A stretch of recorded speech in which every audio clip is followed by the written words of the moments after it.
Son vaxtlar ağırlıqlı olaraq səhifədə Qurandakı möcüzələrlə bağlı paylaşımlara daha çox yer veririk. Quranın nə qədər qüsursuz olduğunu fərqli videolarda ələ almağa çalışırıq. Buna görə də rəylərdə nədir Quranı gözdən salmaq üçün dəfələrlə yazılan bir iddia gözümüzə dəydi. Quranın dəyişdirilməsi.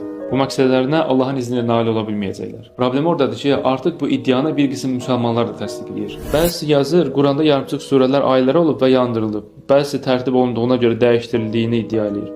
Və ya başqa biri Quran 9 dəfə dəyişdirilib, amma mən yenə də inanıram deyir. Hətta biri mənə xitab kimi deyir ki, oğul elə maraqlıdırsa 26 cür Quran var, get onları da oxu. Bu iddianı müsəlmanlar arasında atılmış bir fitnə olaraq gördük və qərar verdik ki, Quranın dəyişdirilmədiyini avamdan alimə hər kəsin anlayacağı dildə 5, 6, bəlkə daha çox hissəli bir video serisi hazırlayaq. Əslində yeri gələndə bir dəlil belə yetərlidir. Sadəcə bir sağlam çubuğu qırmaq bəzən asan da ola bilir. Əgər ona sağlam 5 çubuq versə, onu qırmaq daha çətin olacaq. Bu 5 bəlkə də daha çox dəlildə buna xidmət edəcək Allahın izni ilə. Amma bundan qabaq dinsizlərdən çox bunu iddia edən müsəlmanlar onu anlamalıdırlar ki, onların bu fikirləri Quranın Allah kəlamı olduğunu inkar etmək və Allahın Quranı qoruya bilməyəcəyini iddia etməkdir. Bir növ Hicr surəsinin 9-cu ayəsini inkar etməkdir. Bu tələyə düşməmək lazımdır. Əks halda qarşı tərəfə istədiyini verir. İnşallah paylaşacağımız dəlillər lazım qədər yayılar ki, ən azından bu fitnənin qarşısı bir qədər alınmış olur.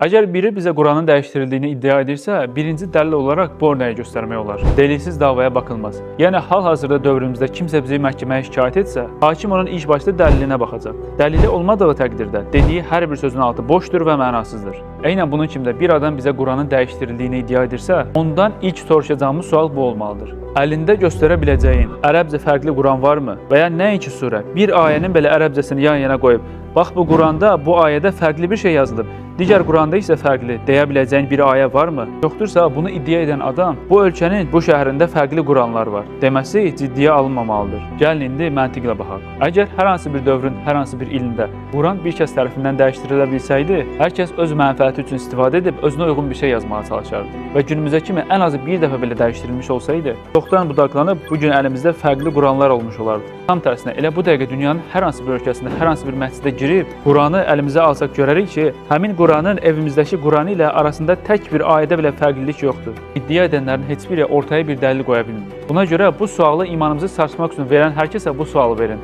Əlində Quranın dəyişdirildiyinə dair göstərə biləcəyin bir dəlilin varmı? Hətta keçən bir videomuzda ayənin birinin yerini bilmədən səhv yazdı. Hardasa 10-15 nəfərdən bu ayənin yerini səhv qeyd etdiyimizə dair izləyicilərdən xəbərdarlıq aldıq. O qədər mesaj aldıq ki, videonun altına yanlış etdiyimizi qeyd edəsi oldu. Müsəlmanlar adicə Quranın məalına toxunulmasına icazə vermir. Halı belə ərəbcəsinin dəyişdirilməsinə.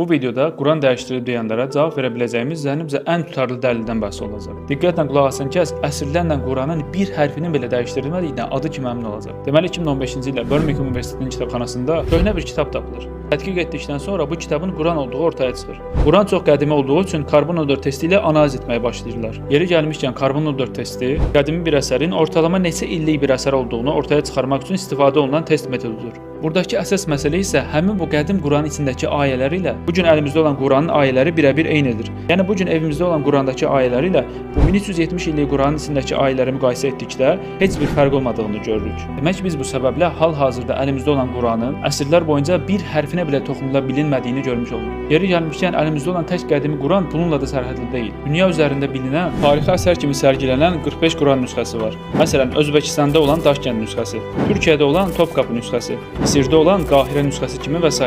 Bunlardan bəzisi 700 illik, bəzisi 800 illik, bəzisi isə 1000 ilin üzərindədir ki, qorunub saxlanır. Hətta Fransa, Almaniya, Hollandiya kimi İslamdan uzaq ölkələrdə belə nüsxələr mövcuddur. Düşünün ki, bütün bu Quranların heç birinin hal-hazırda əlimizdə və ya evimizdə olan Quran arasında heç bir fərqlilik yoxdur. Hər biri bir-biri ilə tamamilə eynidir. Nə bir ayə az, nə bir ayə çox. Əgər belədirsə, hansı cüzi də olsa məntiqi olan insan Quran dəyişdirilib deyə bilər.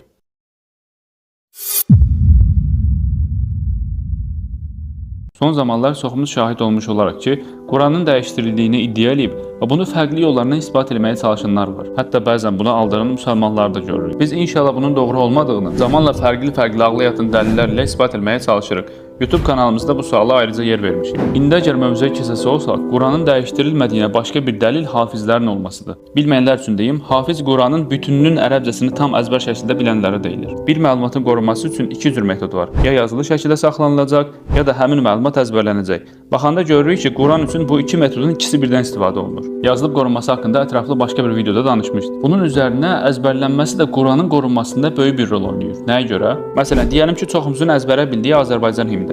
Əgər bir şəxs gəlib yanımızda himnin kiçik bir yerində dəyişiklik eləyib oxusa, himni əzbərə bildiyimiz üçün zehnimiz bunu qəbul eləməz, yanlış oxuduğunu anında sezib düzəltməyə çalışar. İndi əgər Quranın təzə nazil olduğu dövrə baxsaq görəcəyik ki, o zamanda minlərlə sahabə Quranın hər hansı bir ayəsi vəhy olunduqda yerindəcə əzbərləyib həyatlarına tətbiq edirdilər. Və belə ayələr günü-gündən daha çox yayılır. Demək olar hər müsəlman olan kəsin ayələr əzbərində olurdu. Tam öyrənməyənlər belə 5də birini, 4də birini və ya ən az bir cüzünü əzbərdən bilirdi. Və onu da nəzərə alaq ki, Quranın 14 əsr bundan qabaqdan ta indiyənə kimi durmadan hər il hafizləri yetişib. Yəni 60-70 ildən bir əzbərlənən kitab deyil ki, arada axsamalar olsun, bir müddət unudulsun. Düşünün, durmadan hər il, hətta hər gün, hər saat, hətta bu videoya baxdığınız anda belə dünyanın bir tərəfində Quranı əzbərləyən biri mütləq ki var.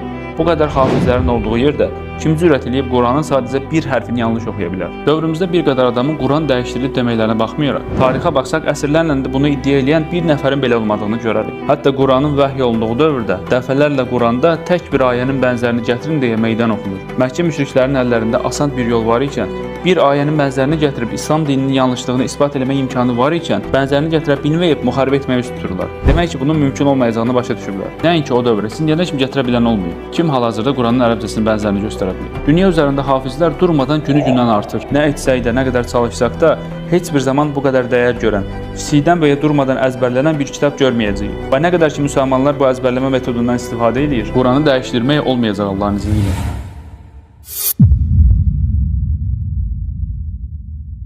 İlk başda onu deyim ki, bu video bu mövzu haqqında artıq 5-ci cavab videomuzdur. Yetəri qədər ortaya dəlil qoyduğumuzdan bununla da bu sualı bitiririk. Əvvəla, müsəlmanların imanını sarsmaq, Qurandan soyutmaq üçün bu sualı verən dinsizlər onu bilmədi ki, birinci əgər dəyişdirilmiş olsaydı, ateistlərin, deistlərin öz xəyal dünyalarına görə bir-birinə zidd olaraq tapdıqları ayələri heç bir elmi olmadan tərcümədən oxuyub, bax bu ayə ilə o birisi tam tərs şeylər deyib, sanki bir ayənin dediyini o biri təsdiqləmirmiş kimi göstərdikləri ayələr dəyişdirilərdi ki, danışacaqları bir şey olmasın. Və ya tam tərsi, deyəlim ki, dəyişdirilməyə bir fürsət olsaydı ki, olmayacaq. Dinsiz kəsimin və ya nəfsinə yelilən hər hansı bir kəsin ilk edəcəyi şey müsəlmanların bu qədər dininə bağlılığını qırmaq üçün namaz, oruc, zəkat kimi nəfsə ağır gələn ayələri və ya zinə, içkinin haram buyurulduğu ayələri dəyişdirərdilər ki, istədiklərini eləyə bilsin. Amma baxırıq ki, nə qədər etiraz eləsələr də, istəməsələr də bütün ayələr sapasağlam yerindədir. Quran öz qüsursuzluğunu qoruyur. Tək bir dənə kitab bütün insan bəşəriyyətində düşünən insan ilə düşünməyən insanların ortasına səs çəkməyə davam edir. İkincisi, alimlərin olmağı. İndiyənə kimi 14 əsrdə Quran üzərindən milyonlarla kitab yazılıb. Yeri gəlmişkən bu rəqəmi ciddi deyirəm. Milyonlarla. Təfsirlər, fiqhlər, əqidə kitabları, alimlərin kitablarına baxanda bütün kitablarda Quran ayələrindən danışılır və ayələr üzərindən mövzular ələ alınır. Bundan istər 100 il, istər 500 il, istər 1000 il qabaq yaşamış alimin